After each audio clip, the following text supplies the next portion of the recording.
Mas tem agricultura na ilegalidade. Tem madeireira na legalidade e tem madeireira na ilegalidade. Essa é uma realidade da Amazônia.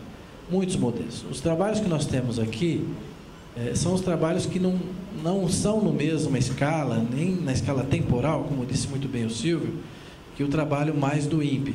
Nós ficamos olhando o que acontece depois, que essa área foi desmatada, muito bem. Qual o futuro dela agora? O que ela virou mesmo?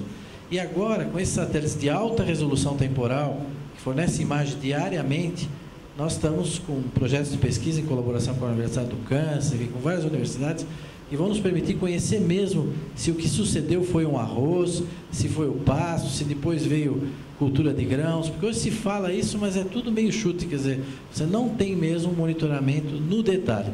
É nisso que nós vamos trabalhar, ou seja, se a gente pudesse usar a imagem que a Amazônia é um doente, ou tem partes da Amazônia que estão doentes, bom, monitorar o desmatamento é, por exemplo, medir a febre desse doente, e é importante, né?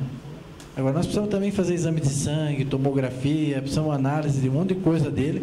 Então, os nossos sistemas, como o Silvio disse, estão mais nesse detalhe.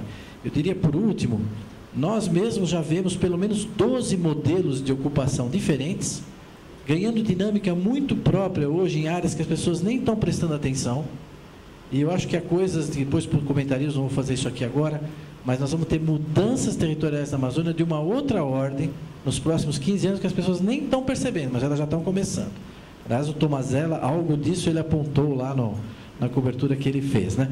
Então, o Silvio também falou, eu concluo com o que ele disse, quer dizer, uma coisa é a gestão, outra é a governança territorial, quer dizer, quem faz a governança territorial são as políticas do governo, são os ministérios, nós damos elementos para a gestão, que já é complexa, e isso deve ir para a governança. E essa governança implica o local, implica tanto o Mato Grosso, implica o Pará, implica Rondônia, são situações muito diferenciadas.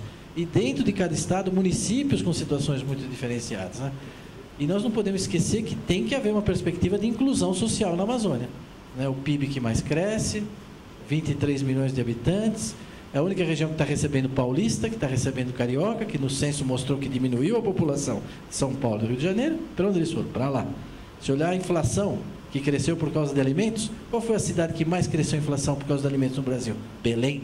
Então, na Amazônia, você tem problema de alimentar, enfim, você tem lá todo um contexto que é muito amplo e nós não podemos esquecer, quer dizer, não é feito só desta realidade aqui. A Amazônia tem 20, quase indo para 25 milhões de habitantes, 70% nas cidades, um PIB que está crescendo 6, 7% em média por ano nos últimos anos, mais que o PIB do Brasil.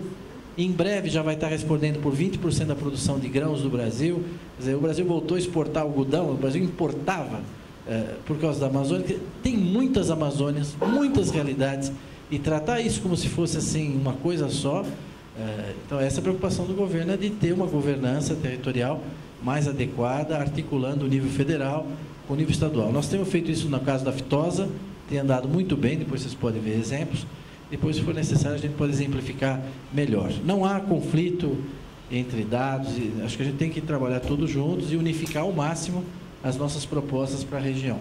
Isso eu digo a nível do governo, né?